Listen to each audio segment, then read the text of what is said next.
Pagod na ang mundo sa bilis ng pag-ikot, pero ang damdamin ko'y nananatiling wagas, hindi kumukupas.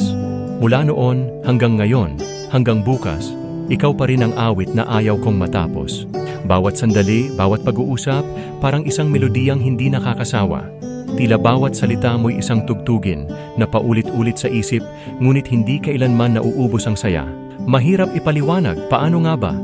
Kung paano ang bawat ngiti mo'y tila araw na nagbibigay ng liwanag sa madilim kong mga araw. At kahit minsan ay may tanong, hindi ko hinahanap ang sagot dahil sapat na ang pagmamahal ko, ang tunay, ang totoo, ang hindi nagbabago. Tulad ng isang magandang kanta, sa simula pa lang alam ko na hindi ito magwawakas sa isang himig. Ang damdamin kong ito ay hindi basta nililipad ng hangin, hindi nasasaling ng oras o ng distansya. Dahil ikaw ang bawat nota, ikaw ang bawat liriko ng puso kong umaasa.